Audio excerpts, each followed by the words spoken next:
잠시 기도하겠습니다. 하나님, 우리를 위해서 아버지 보좌 우편, 그 하나님의 보좌 우편에서 우리를 위해 기도하시는 그 예수님이 있기에 아버지, 오늘도 감사로 예배드리기에 부족함이 없는 줄 믿습니다. 아버지, 오늘도 우리의 마음을 활짝 열게 하시고 하나님의 말씀이 우리의 옥토의 심령에 깊이 뿌리내릴 수 있도록 아버지 하나님, 우리를 귀하게 축복하여 주옵소서. 예수님의 이름으로 기도드립니다. 아멘. 우리 서로 이렇게 인사 나누겠습니다. 하크네시아 교회는 기쁨과 감사가 넘치는 교회입니다. 이렇게 서로 인사 나누겠습니다. 하크네시아 교회는 기쁨과 감사가 넘치는 교회입니다. 아멘. 네. 그 얘기만 해도 기쁨과 감사가 넘치시죠? 네. 믿음대로 될 줄 믿습니다. 아멘. 자, 오늘 히브리서 11장 27절 말씀을 가지고 함께 은혜를 나누려고 합니다. 굉장히 짧은 구절인데 아마 우리 전종길 집사님 굉장히 오늘 이지하게 성경 봉독하셨을 것 같아요. 믿음으로 애굽을 떠나 왕의 노함을 무서워하지 아니하고 곧 보이지 아니하는 자를 보는 것 같이 하여 참았다. 그렇게 얘기합니다. 자, 우리 신앙생활은요, 보이지 않는 분, 그 하나님을 얼마나 잘 믿는가, 거기에 달려 있습니다. 그리고 우리의 싸움은 보이지 않는 것들과의 싸움이죠. 그래서 결국 보이지 않는 것과 우리가 싸우고 보이지 않는 그 하나님을 믿어야 하기 때문에, 그렇죠? 잘 따라가고 잘 순종하기 위해서 믿음이 필요한 것입니다. 누구에게나 정말 나도 믿음이 좀 좋았으면, 아마 주위에 믿음 좋으신 분들, 그런 분들이 계시면 나도 저 권사님처럼, 집사님처럼, 장로님처럼 저런 믿음을 가지고 있으면 얼마나 좋을까 하는 생각을 하실 것입니다. 그러면 우리가 믿음이 좋아진다는 게 뭔가? 그러면 어떻게 하면 우리가 믿음을 업그레이드 할 수 있는가? 그 비밀을 말씀 속에서 한번 찾아보려고 합니다. 겨자씨만한 그러한 믿음, 그 믿음만 있어도 이 산을 들어 저 바다에 던지우라 하여도 그렇게 된다고 얘기했잖아요. 그런데 왜 우리가 그러한 믿음이 없습니까? 왜 우리에게 그런 믿음이 없는지요? 마태복음 5장 8절에 보면 마음이 청결한 자는 복이 있다고 얘기했습니다. 마음이 청결한 자는 복이 있다. 그 사람은 어떠한 복을 누리게 되냐면 그들이 하나님을 볼 것이요 그랬습니다. 여러분, 보이지 않는 하나님을 볼 수 있는 방법은 뭐라고요? 마음이 청결한 자다. 마음이 청결하면 그 하나님을 볼 수 있다는 것입니다. 여러분, 하나님을 보시기를 원하시면 마음이 청결해지는 그런 복을 누리시기를 주님의 이름으로 축원해 드립니다. 자, 그러면 마음이 청결해지기 위해서 어떠한 우리 노력을 해야 되는가? 사실 청결해지는 건 우리 겉모양이 아니잖아요. 외모가 아니잖아요. 열심히 세수를 한다고 해서, 손과 발을 닦고 샤워를 한다고 해서 우리의 마음이 청결해지는 것이 결코 아닙니다.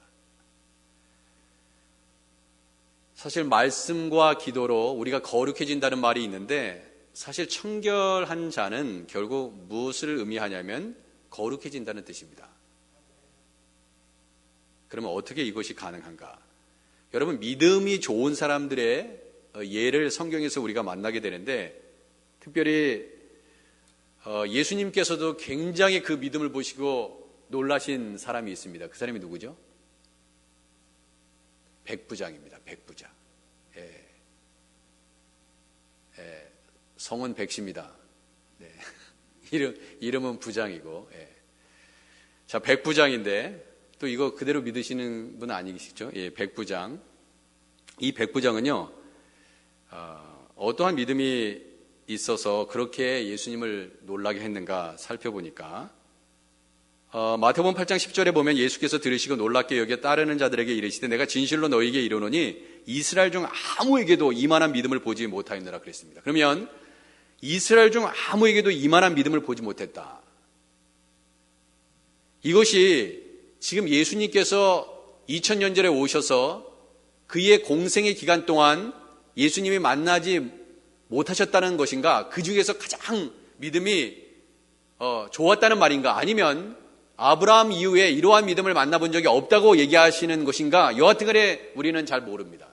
몰라요. 하지만 주님께서 이 정도로 들으시고 놀랍게 여겨 제자들에게 얘기해요. 제자들조차도 그 당시까지는 이런 믿음의 소유자가 아니었다는 것을 얘기해 주는 것이죠.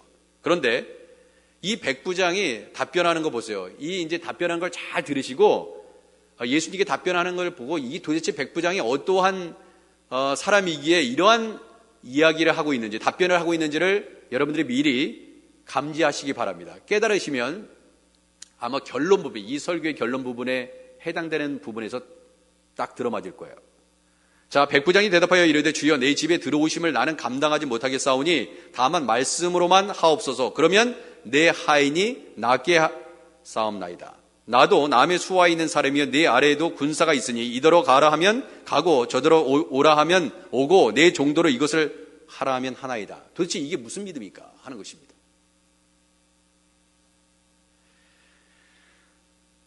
여러분, 우리가 교회에 다니면 교인이라고 부릅니다. 교회에 다니면 교인이라고 불러요. 불러줍니다. 그렇게. 그런데 예수님을 제대로 믿지 않고서도 얼마든지 교회에 다닐 수 있다는 것을 우리가 너무나 잘 알고 있어요.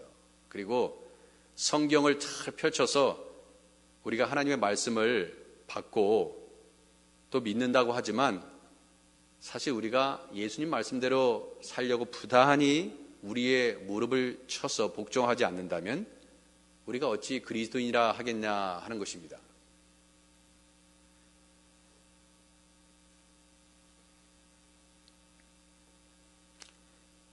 여러분, 믿음 좋은 사람이라는 것은 어떤 사람이냐면요, 막 어떠한 일을 딱 맡겨줘가지고 뭔가 피를 받아가지고 막 죽기 살기로 하다가 뭐 어떤 마음에 딱 안 맞아가지고 그냥 손과 발을 다 놓아버리는 그런 사람을 가리켜서 믿음이 좋은 사람이라고 얘기하지 않습니다. 그런 사람은 어떤 사람이냐? 위험한 사람입니다. 위험한 사람. 굉장히 위험한 사람입니다. 교회는 믿음이 없어도 다닐 수 있어요. 그러나 그리스도인들은 그리스도를 따라가지 않으면 그리스도인이 아닙니다. 왜냐하면 우리는 바울의 말을 깊이 묵상할 필요가 있습니다. 고린도후서 13장 5절에 이 고린도전서 여러 서신 중에 한 서신이죠. 바울이 서신서를 기록할 때 그 서신의 내용은 그 수신자가 누구예요? 예수를 믿는다고 생각하는 그룹들입니다. 그 모든 이들을 다 포괄합니다. 예수 믿지 않는 사람을 향해서 예수를 내가 믿고 있다 하는 사람들에게, 그렇게 생각하는 사람에게 보내준 서신이에요. 그런데 그들에게 보여준 서신에 보내준 서신 가운데 고린도후서 13장 5절에서 이렇게 얘기합니다. 너희는 믿음 안에 있는가? 너희는 믿음 안에 있는가? 너희 자신을 시험하고 너희 자신을 확증하라. 그런데 우리는 있잖아요. 되게 어떻게 하냐면 내 자신을 시험해야 되는데 다른 사람을 시험하는 경우가 많아요. 저 사람이 정말 믿음이 좋은지 확 질러봅니다. 그리고 반응을 한번 느껴봐요. 이런데 아주 남다른 재주가 있습니다. 그렇죠? 여러분들이 갖고 있는 은사 중에, 굉장히 많은 은사 중에 다른 사람을 시험하는 은사들이 있어요. 그렇죠? 근데 사실 그 은사는 내 자신에게 사용해야 되는 은사예요. 우리 주위에 이런 말을 많이 합니다. 저 사람 때문에 정말 시험이 든다, 이런 얘기를 합니다. 그리고 교회도 떠나갑니다.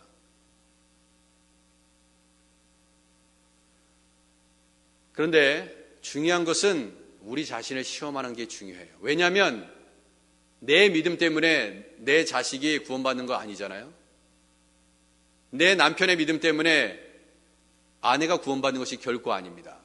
결코 아니에요. 우리의 믿음을 가지고, 각자의 믿음을 가지고 주님 앞에 서는 것입니다. 바울은 왜 이런 얘기를 우리에게 들려주는 것일까? 너희는 믿음 안에 있는가? 너희 자신을 시험하고 너희 자신을 확정하라. 예수 그리스도께서 너희 안에 계신 줄을 너희가 스스로 알지 못하느냐? 그렇지 않으면 너희는 버림받은 자니라.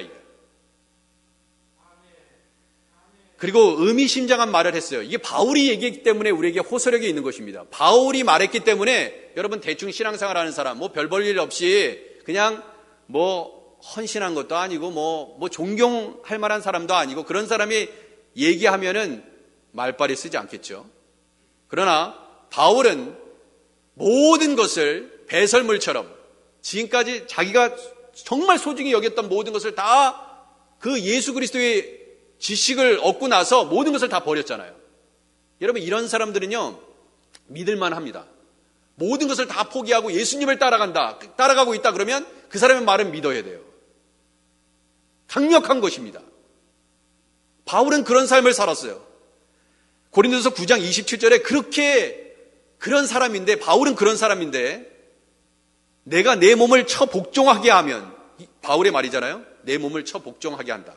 그 이유는 단 한 가지다. 내가 남에게 전파한 후에 자신이 도리어 버림을 당할까 두려워합니다. 이거예요. 아니, 바울이 그토록 예수 그리스도의 복음을 위해서 자신의 평생의 삶을 드렸습니다. 그런데 바울은 염려하고 있는 거예요. 걱정하고 있는 거예요. 혹시 이로 인해서 도리어 버림을 당할까? 두렵다는 것입니다. 왜 이런 얘기를 했을까?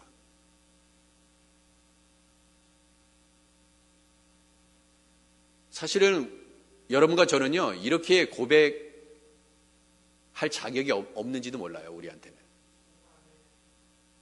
바울 정도 되지 않으면 이런 고백을 쉽게 만들 수 없을지도 모릅니다.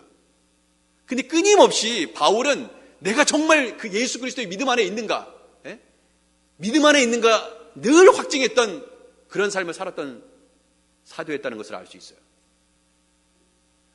여러분 보세요. 이야, 정말 대단하십니다. 권사님, 장로님, 집사님, 어떻게 그렇게 충성을 다하고 그렇게 어떻게 하나님의 일을 위해서 선교하고 봉사하고 구제하고 대단하시네요. 여러분 이런 얘기를 듣다 보면요 어떻게 돼요? 영적 교만이 생깁니다. 나는 다른 사람보다 이리이리해서 다르지. 나의 삶을 봐. 무서운 것입니다. 정말 무서운 거예요. 여러분, 바울의 영적인 수준이 굉장히 높은 사람이었죠. 근데 끊임없이 바울은 자기 자신의 내면을 보는 사람이었습니다. 다른 사람이 아니라 자기 자신을 비추는 사람이었어요. 여러분 히브리어의 믿음이라는 단어는요 에뮤나라고 합니다. 에뮤나라고 하는데 여러분 믿음이라는 것은 말하자면 이런 거예요. 만약에 어떤 사람이 베드로처럼 주는 그리스도의 살아계신 하나님의 아들이십니다. 여러분 아멘 한번 해보시기 바랍니다. 다시 한번 제가 주는 그리스도이시여 살아계신 하나님의 아들이십니다. 여러분 근데 그때 우리가 아멘이라고 얘기하잖아요. 여러분 이 말씀을 믿으세요? 여러분이 만약에 근데 이 말씀을 믿는 사람에게 어떠한 역사가 일어나는지, 여러분이 정말 이 말씀을 믿고 있는지 한번 자기 자신을 확증하고 시험해 보시기 바랍니다. 이것이 여러분의 지적 동의면, 감정적인 동의면 한번 아멘 해보시오. 그렇게 요청했기 때문에 여러분이 아멘 한다면 여러분 그것은 여러분에게 어떠한 힘도 여러분에게 어떠한 구원도 주지 않습니다. 이게 무슨 말인가? 정말 하나님을 믿는다는 이 믿음이 어떤 거냐면요. 주는 그리스도의 살아계신 하나님의 아들이시다. 여러분 한번 생각해 보시기 바랍니다.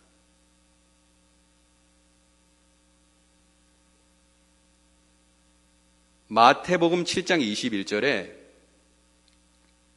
나더러 주여 주여 하는 자마다 그거잖아요. 다 천국에 들어갈 것이 아니요 다만 하늘에 계신 내 아버지의 뜻대로 행하는 자라야 들어가리라 그랬습니다. 우리의 입으로는 안 된다는 거예요. 근데 만약에 입의 고백이 삶의 행위에까지 만약에 이른다면 그 사람에게는 구원이 있습니다. 그런데 만약에 입으로는 다 하는데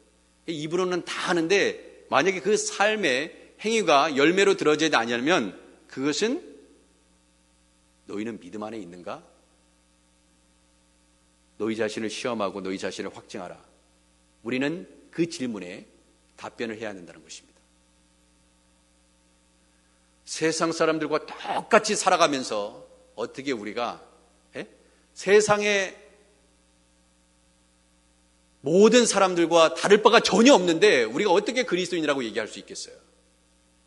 세상에 쓰는 용어 그대로 교회 안에서도 사용하는데 여러분 우리가 어찌 그리스도인이라고 얘기할 수 있습니까? 없어요.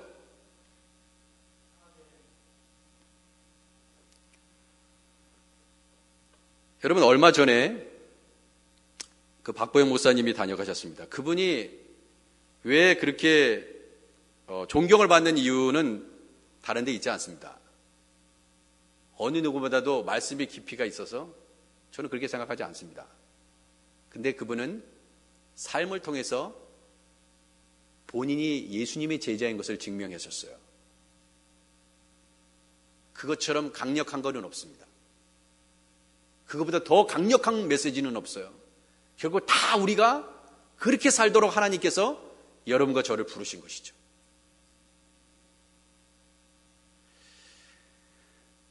누가 전 재산의 30억을 있잖아요. 다 가난한 자에 주고 예수님을 따르겠다고 그렇게 하는 어리석은 자가 누가 있습니까? 세상은요, 예수 믿는 사람을 어리석은 자라고 그렇게 얘기합니다. 여러분들이 그런 말을 여태까지 한 번이라도 듣지 않았다면 우리는 리얼 크리스천이라고 얘기할 수 있는가? 한번 자기 자신에게 물어보시기 바랍니다.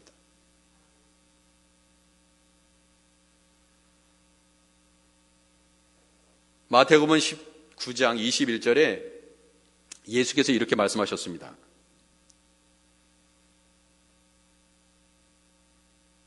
예수께서 이르시되 내가 온전하고자 할진대 내가 가서 내 소유를 팔아 가난한 자들에게 주라 그랬어요. 가난한 자에게 주라. 근데 이 부자 청년은 너무나 하나님의 말씀의 율법에 정통해 있고 정말 그 하나님의 말씀에 따라 살았습니다. 그리고 예수님도 인정했어요. 어느 정도는 인정했습니다. 그런데 그에게 부족한 것이 있었어요. 정말 네가 하나님의 말씀대로 그렇게 순종하면서 살았어? 그러면 너 한번 내 소유를 다 팔아가지고 가난한 자에게 한번 줘봐. 그랬더니 사실 이 예수님의 이 요청은 내가 내 이웃을 내 몸같이 사랑했습니다. 부자 청년의 그 고백 가운데 여러분 보세요. 내 이웃을 내 몸같이 사랑했어요. 예수님. 분명히 이 사람은요. 재산을 다 팔아가지고 가난한 자에게 줄 정도의 믿음은 아니었지만 분명히 구제도 하고요. 여러 가지 많은 일들을 봉사를 했을 거예요. 그렇죠? 그렇기 때문에 그렇게 얘기했을 것입니다. 어느 정도는 정말 진실한 청년이에요. 근데 예수님께서 내 소유를 팔아 가난한 자에게 주라고 딱 얘기하니까 그 순간에 딱 걸려버린 거예요. 왜? 가난한 자들에게 다 재산을 팔아가지고 그 정도의 믿음이 그에게 있지 않습니다. 근데 문제는 뭐냐면 예수님의 제자가 된다는 것은 뭐냐면 모든 것을 다 포기해야 된다는 전제를 갖고 있거든요. 한 번도 예수님을 믿는 것이 쉬운 길이라고 예수님께서 말씀하신 적이 없습니다. 마태복음 7장 13절에 말씀하기를 좁은 문으로 들어가라. 멸망으로 인도하는 문은 크고 그 길이 넓어 그리로 들어가는 자가 많고 생명으로 인도하는 문은 좁고 길이 협착하여 찾는 이가 적음이라 그랬습니다. 자기 자신을 크리스천이라고 생각하는 사람이 얼마나 많았겠어요. 그런데 만약에 여러분이 좁은 길로 걸어가지 않고 하나님의 말씀대로 너무나 좁은 길, 협착한 길, 잘못하면 한눈 파는 사이에 그 다리에서 떨어질 수 있는 그런 길, 정말 그 길을 걷고 있느냐 하는 그 물음 앞에 우리는 자기 자신을 검증하고 확증해야 된다는 것입니다. 내가 많은 구원받지 못할 사람들, 넓은 길, 너무나 편한 길, 그 길로 걸어가고 있는 자에 속해 있다면 여러분 얼마나 심각한 거예요. 교회를 평생 동안 다녔는데 지옥에 들어가는 영혼이 있다면 여러분 생각해 보아야 됩니다.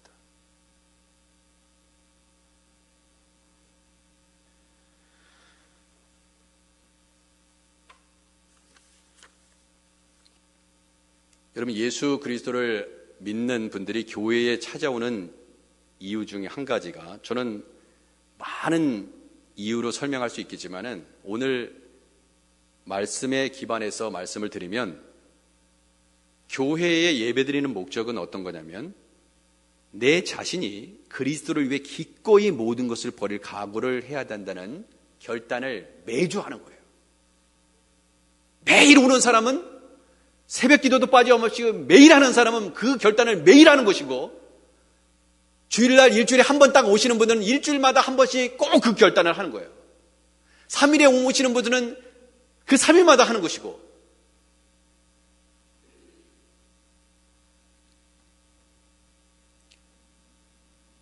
여러분 우리가 뭐를 버려야 됩니까? 저는 이런 생각이 들어요. 예수님께서 여러분 우리 재산을 다 몽땅 팔아버리고 가난한 자에게 주고 너 한번 나를 따라봐. 그러면 여러분 이 중에 따를 사람이 누가 있겠어요? 여러분 그럴 자신 있으세요? 재산이 없는 분은 쉬울 거예요. 재산이 없어야 돼요, 사실은. 그래야 따르기 쉬운 것입니다. 여러분 주먹을, 무언가 있잖아요. 여러분의 손에 주먹 안에 뭐를 들고 쥐고 여러분 계속 있어 보세요. 주먹을 쥐고 있을 때가 쉬워요? 아니면 주먹을 펴고 있을 때, 이 손바닥을 다 이렇게 활짝 열어놓고 있을 때가 편합니까? 예? 어느 때가 편해요? 우리가 움켜쥐고 있을 때 어려운 거예요. 쥐고 있을 때.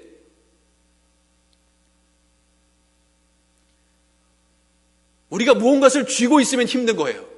내가 잡고 있는 무엇인가 있으면 고통스러운 것입니다.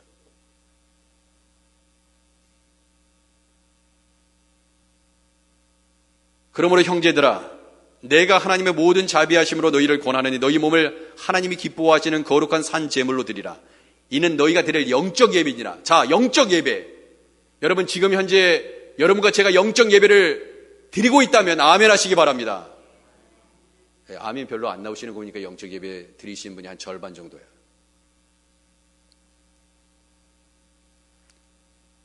여러분 영적 예배를 드린다는 전제가 결국 뭐예요? 거룩한 산 제물로 내 몸이 드려지는 것입니다.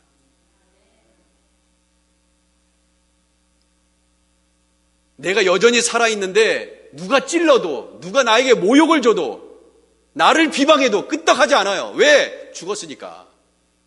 살아있으나 죽은 자로 살아가도록 하나님께서 우리를 그렇게 부르셨기 때문에 그럴 수 있다는 것입니다. 여러분 우리는 큰 재산, 그것은 기대도 안 해요. 기대도. 그 재산을 다 팔아고 예수님을 따라갈 사람이 누가 있어요? 여기 없어요. 김종혁 집사님 빼놓고는 없어요.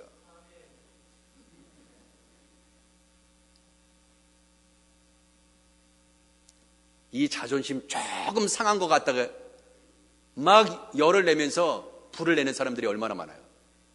여러분들과 저의 모습 속에 그런 게 있지 않아요? 그 자존심 하나 내려놓지 못하면서 무슨 예수님을 믿는다고 우리가 그렇게 얘기할 수 있겠습니까? 기분 좀 상했다고 막 퍼대죠. 그냥 10배로 100배로 갚아주겠다. 여러분들의 마음이 그렇지 않아요? 여러분들이 정말 예수님 믿는다고 얘기할 수 있습니까?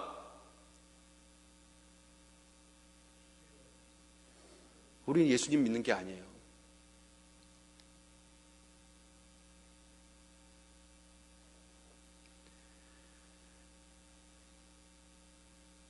나를 따라오라.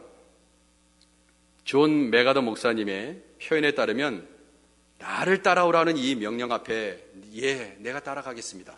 만약에 그렇게 고백하고 따라가는 사람이 있다면 잘 들어라. 잘 들어라.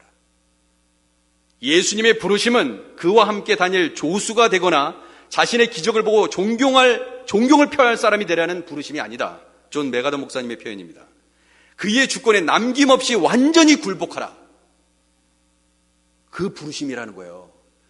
여러분이 만약에 이 부르심인데, 예수님이 우리를 부르시는 것은 이 부르심인데, 그냥 일주일에 한 번 성경 겨드랑이에 끼고 손에 들고 한번 교회 나가주지 뭐.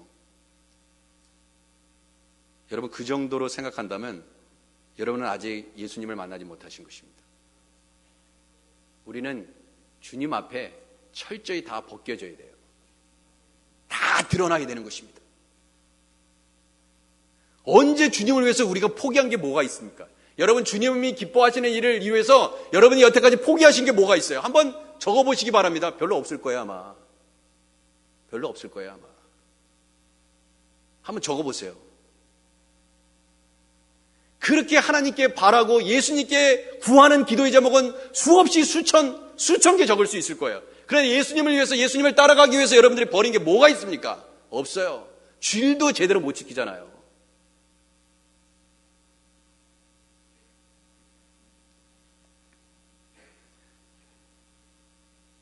말로는 나는 아무것도 아닙니다라고 고백합니다. 그리고 찬양해요. 어떤 찬양의 가사처럼. 아무것도 아닌 게 아니고 내가 전부인 건. 주여 삼창하면서 큰 목소리로 기도하면 여러분 믿음이 좋은 거예요?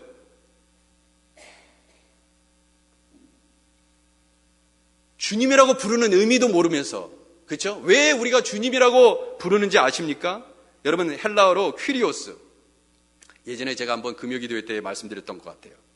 이 퀴리오스라는 이 헬라어 단어, 때때로는 데스포테스라고 다른 단어로 사용되기도 합니다. 그런데 이 퀴리오스라는 단어는 어떤 단어냐면 불복종할 권리가 전혀 없는 내 자신을 깨닫는 거예요. 그 하나님 앞에 내가 복종할 권리만 있지 불복종할 권리가 없는 거예요.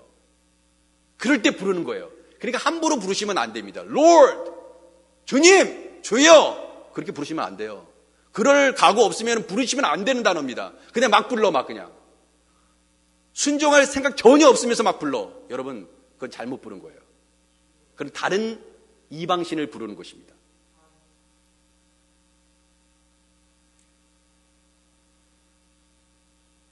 데스포테스, 독재자라는 뜻, 그 뜻의 영어 어원을 갖고 있는 헬라어 단어입니다. Absolute God.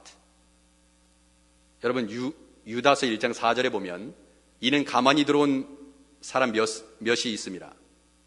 그들은 예적부터 이 판결을 받기로 기록된 자니 경건하지 아니하여 우리 하나님의 은혜를 도리어 방탕한 것으로 바꾸고 홀로 하나이신 주제, 곧 우리 주 예수 그리스도를 부인하는 자니라. 제가 언젠가 인용했던 구절이에요. 근데 그때는 제가 미처 다 깨닫지 못하고 이 말씀을 제대로 풀어드리지 못했습니다. 여러분, 이 자리에 예수님 부인하시는 분이 있으세요? 나는 예수님 믿지 않는다. 근데 나 이 교회 지금 다닌다. 여러분, 그런 분이 있으세요? 난 다른 목적이 있어서 이 교회 다닌다. 없으실걸요? 다 예수님을 믿는다고 말하는 사람들이 지금 예배의 단을 쌓고 있습니다. 지금 예배 안 드리는 사람 중에는 있을 수 있지. 오늘 교회 예배 출석 안 하시는 분, 어떠한 이유든지 간에 그 사람 중에서는 있을 수 있어요. 근데 여러분 지금 오늘 참석하신 분은 없을 거예요. 자, 이게 무슨 말인가? 홀로 하나이신 주제, 데스포테스, 우리 주, 퀴리오스. 이건 뭐냐면 단순히 예수님이 나의 죄를 용서해 주시는 분이야. 그것만을 의미하는, 그거를 믿는 믿음, 그것만을 의미하는 것이 아닙니다.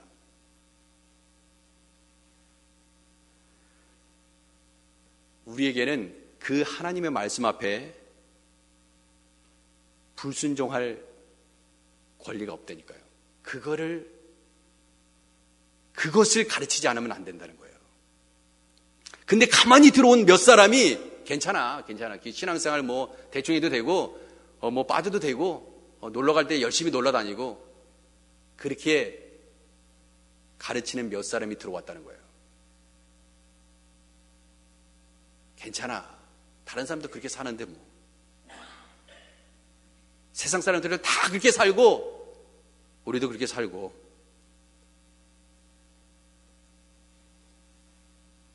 정말 무서운 말이에요, 이 말이. 근데 아무것도 모르고 그냥 막 주여 삼창하는 것입니다, 우리가. 그 뜻도 모르고. 내가 오늘 당장이라도 주님께서 명령하시면 나의 모든 것을 다 포기하고, 내 모든 것을 포기하고 주님을 따라가겠습니다. 주님 말씀만 하옵소서. 내가 가겠나도. 이렇게 결단하면서 부르짖는 게 데스포테스예요. 큐리오스라는 거예요. 근데 그것도 모르고 막 하는 거예요. 그러니까 우리가 잘못 믿는 거죠. 근데 왜 우리가 하나님의 말씀 앞에 이렇게 순종하면서 살아가야 되는지 아세요? 왜 우리가 불복종할 권리가 없어졌습니까? 왠지 아세요? 그 이유를 아십니까? 제가 답을 알려드릴게요. 고린도서 7장 22절에 답이 있어요. 주 안에서 부르심을 받은 자는 종이라도 주께 속한 자유인이요, 또 그와 같이 자유인으로 있을 때에는 부르심을 받은 자는 그리스도의 종이니라. 너희는 값으로 사신 것이니. 누가 샀다고요? 여러분과 저를 예수 그리스도가 사셨어요. 사버렸습니다. 그러면 누구 거예요? 예수 그리스도, 그 하나님의 아들 예수 그리스도 거예요. 하나님이 원하는 대로 쓰겠다는 것입니다. 그게 산제사예요. 산제사. 산제물로 드리라는 것이 그것입니다. 이미 우리는 제물이 되어버렸어요. 그것이 인식하면서 살아가고 있느냐 하는 것입니다. 근데 제물이 막 주인한테 따지는 거예요.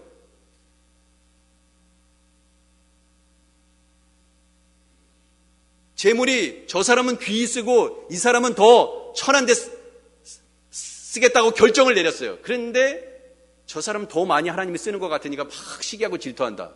도대체 왜 그러냐 이거예요. 그럴 수 없다는 것입니다. 우린 물을 수 없어요. 그 하나님한테 불평할 수가 없는 것입니다.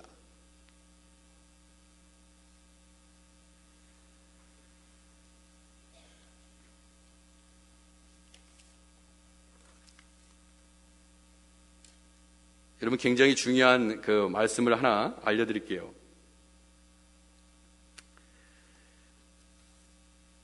우리가 결국 하나님의 말씀은 이 믿음은 들음에서 난다고 얘기하잖아요.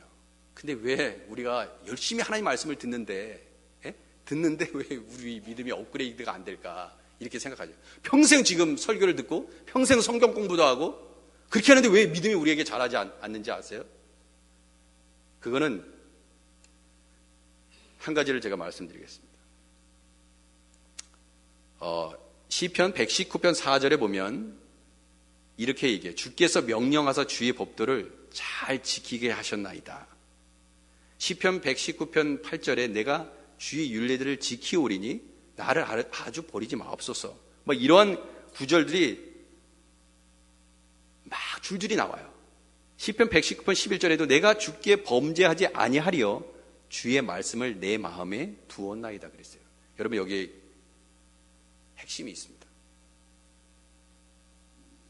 여러분, 우리가 주의 말씀을 읽잖아요. 듣는 것으로 끝나지 아니하고 우리의 심령에 하나님의 말씀을 차곡차곡 쌓아두셔야 돼요. 마음이 있어요. 여러분 가운데 마음이 있습니다. 그 마음을 어떻게 해야 되냐면 어떠한 다른 것으로 여러분의 마음을 채우지 마시고 그 마음 가운데 하나님의 말씀만을 채워야 돼요.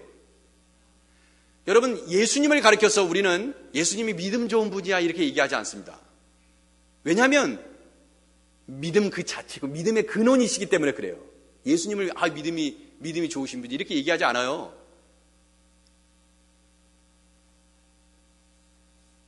믿음은 결국 마음에서 나오는 것인데 어떤 마음을 가지고 있느냐에 따라 마음을 잘 관리해야 그 믿음이 좋은 사람이 될 것인지 말 것인지 결정이 됩니다.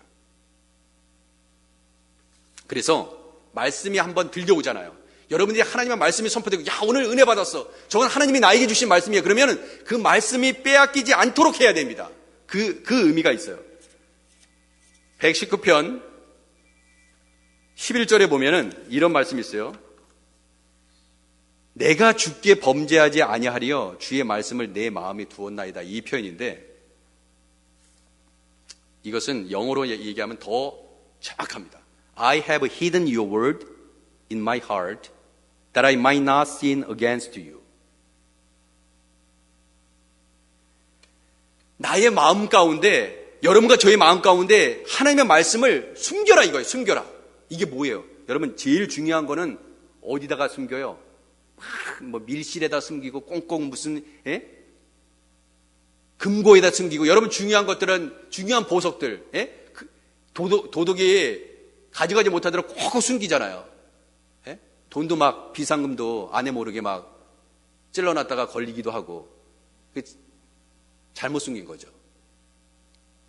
근데 하나님의 말씀을 숨겨라. 하나님의 말씀을 숨겨. 여러분의 마음 가운데 하나님의 말씀을 숨기라는 거예요. 왜 그러냐면 그 은혜 받은 말씀을 누가 뺏어가요? 사탄이 뺏어갑니다. 금방 뺏어가요. 이 시간에 하나님의 은혜를 받고 나서 나가는 순간 빼앗기 시작합니다. 여러분 기억하시기 바랍니다. 아니, 나가기 전부터 사탄은 작업을 해요. 여러분 그것을 아셔야 됩니다.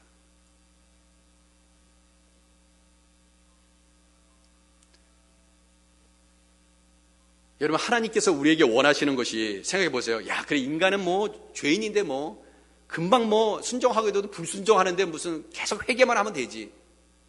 그래도 회개할 수 있는 기회를 주신 거지. 그래도 얼마나 감사해. 여러분 거기에 만족하시겠어요? 틀린 말은 아닙니다. 그러나 정답은 아니에요. 왜냐? 여러분, 하나님께서 우리를 기뻐하실 때 어떤 모습을 기뻐하겠어요? 죄와 싸우되 피 흘리기까지 하지 않는 그 모습을 기뻐하시겠어요? 아니면 계속 넘어져, 그냥 막 유혹을 역사할 때마다 막 넘어지고, 사탄이 유혹할 때마다 넘어지고, 다른 사람이 막 여러분의 험담할 때마다 막 넘어져, 막. 그 모습을 기뻐하시겠어요? 아니면 하나님의 말씀 붙잡고 넘어지지 않기 위해서 부단히 기도하면서 말씀 가지고 실험하는 그 사람을 기뻐하시겠습니까? 여러분 잘 생각해 보세요.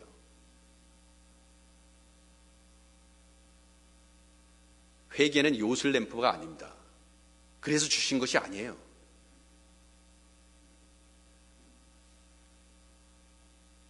여러분, 결국 우리의 마음을 하나님의 말씀으로 채우고 다른 어떤 곳이 침범하지 못하도록 숨기는 것입니다. 하나님의 말씀을 우리의 심령에 채우고 차곡차곡 쌓고, 그리고 자물통을 걸어버리는 거예요. 그 누구가 그 하나님의 말씀, 내가 은혜 받은 말씀을 빼앗아 가지 않도록 막는 거예요. 그 작업이 중요하다. 그렇기 때문에 그 안에서 믿음이 생기는 것입니다. 근데 그것을 하지 못하기 때문에 어떻게 돼요? 다 날아가 버린 거예요. 수증기처럼. 그러니까 은혜 받고도 금방 넘어지는 것입니다.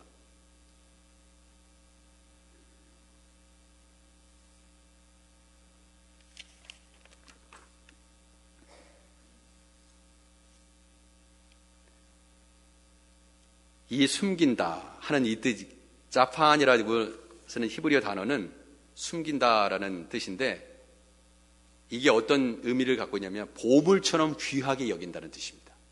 보물처럼. 여러분이 가장 귀하게 여기는 그 보물 꼭꼭 숨겨놓잖아요. 하나님의 말씀을 여러분의 마음 가운데 꼭꼭 숨겨놓으라는 거예요. 그러면 거기서 믿음이 자란다는 것입니다.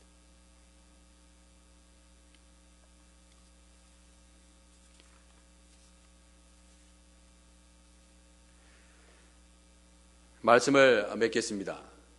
결국 예수님께서 본인의 마음을 이렇게 얘기하셨습니다. 나는 마음이 온유하고 겸손하다. 그렇게 얘기하셨어요. 하나님의 마음은, 예수님의 마음은 온유하고 겸손하다고 그랬어요. 그러면 하나님의 말씀에 충만한 사람은 어떤 사람이에요? 온유하고 겸손한 자입니다. 여러분, 믿음 있는 사람을 잘 보시기 바랍니다. 불로불로 한 사람이 믿음이 좋은 사람이 아니에요. 큰 목소리로 무조건 기도한다고 믿음이 좋은 사람이 아닙니다.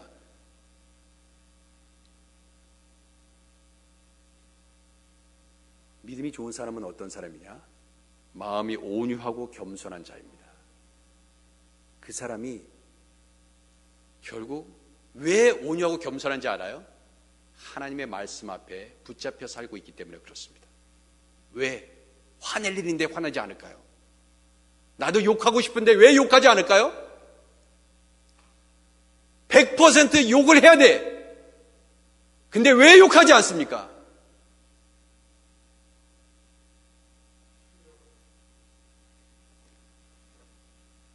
맞대어 대응하셔야지 않았던 예수님, 왜 그랬을까요?